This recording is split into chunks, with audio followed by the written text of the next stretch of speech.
Praise be to Jesus, because Jesus is Lord, Savior, Redeemer, and Reconciler of all nations. Well, in all fairness, I need to continue with this story about Pope Francis saying that there is no hell and that souls are annihilated. So, this apparently has really gotten legs very quickly, and there are other news sources that are reporting on it. So I'm going to report to you something from LifeSite News. Um, in another media nightmare for the Vatican, Pope Francis has again met with Eugenio Scalfari, a 93-year-old atheist philosopher known for quoting the Pope without recording the conversation, leading to a new controversial quote unquote interview. The Vatican insists is not, quote, faithful, unquote, to the Holy Father's words. In the Pope's fifth meeting with Scalfari, who is known not to take notes, it's not much of an interviewer for a person who doesn't even take notes. I mean, usually I think people record interviews these days. The Pope said that, quote, hell does not exist, unquote, that unrepentant souls in mortal sin disappear after death, and that he is, quote, honored, unquote, to be called a revolutionary. So I believe a few years ago, and I mentioned this on the other video, that the Pope was quoted as saying that hell doesn't exist. And if I remember correctly, and I didn't bother to look it up because I wanted to get this up on the channel right as soon as I could, I believe it was the same guy who claimed that the Pope said this.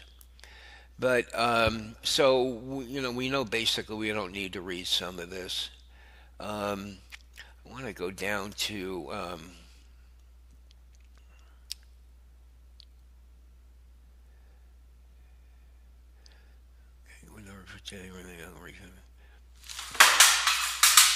oh, whoops, sorry, something just fell. All right, I'm going to read to you what Edward Penton said of the National Catholic Register. And he is a highly regarded reporter that's been around for a rather long time. Edward Penton of the National Catholic Register said the Pope's comments on this occasion, quote, are questionable as they are at odds with previous statements in which he has spoken of hell's existence. Most recently last week, when he appealed to the mafia to give up their lives of crime and avoid eternal damnation, unquote. But he added that, quote, Francis has also given signals to the contrary, preaching last year that everything will be saved, everything, and that's in quotes. So Edward's saying here that he actually said that everything will be saved, everything. And that at the end of history, there will be an immense tent where God will welcome all mankind so as to dwell with them definitively.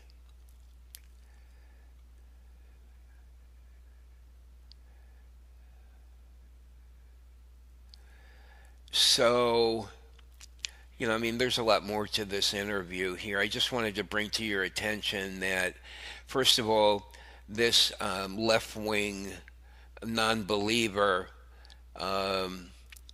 doesn't take notes. He doesn't record the interview.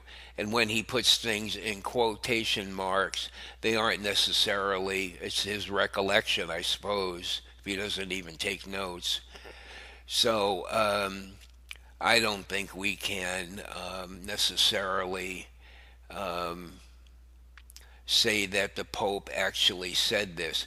Neither this time, and if I'm correct about the first time he said it, or he allegedly said it, that by and like I said, I think that, it was the same person who made that report. Um, that's why the headline here says Pope Francis allegedly tells. Okay, so it's just an allegation here. But I think what's also telling here, is what Edward Penton is saying, about this whole thing about everything will be saved, everything.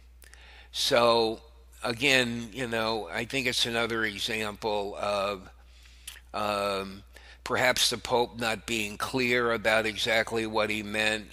And in this way, this has been a problem for a very long time, probably since almost day one, as you would say. And, people misinterpret things, and I do, I'm doing the best I can, but, I'm very leery of the Pope, right? And there's a lot of reason for me to think that. But then there are people who think just the opposite of me. So, we all need to realize that we could be wrong. I mean, I don't believe I'm wrong. I mean, but that doesn't necessarily mean, that's the truth. See, what we're trying to get at here is what's the truth of the papacy of Pope Francis. And, I think what Edward says here, about, what I just read to you about what he said, really shows us that, there are mixed signals and, coming from the Pope. So, to sort all this out, I don't know. But like I said, I just feel like, in fairness to the Pope, and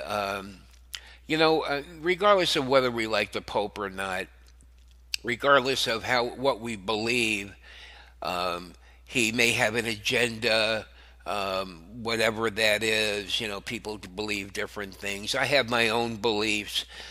They sometimes leak out, and I should try not to do that, because really what my calling here is for education. All right, let people make up their own mind. All right, I represent the orthodox point of view. I mean, that's fine, but trying to get people to lean one way or another is really not a good thing. I don't have the knowledge, the experience, to do that. And anyway, even people that do have knowledge and experience about all this, it's still their opinion. And my calling is to educate people and to just present them the facts. I always think of what Bernadette said, which is, her calling, or I think the quote is, my job is to inform, not to convince. Okay? And I try to stay to that as best I can. Now that was easier for me to do when I was using scrolling words. Now that I'm talking, I have a little bit more of trouble with that, but I'll try to do better with that because I've already gotten a couple of remarks. People didn't really appreciate my slant, my own personal opinion or words that sort of slanted things. And they have a point, I mean, they really do. So I'll try to do better with that. So I think the main thing to take away from here is, that there are mixed signals here, that the Pope has said things that seem to contradict one another. And what that means, I don't know. It's for all of us to decide. Anyway, the rest of the article is at the end of the video and in the description box.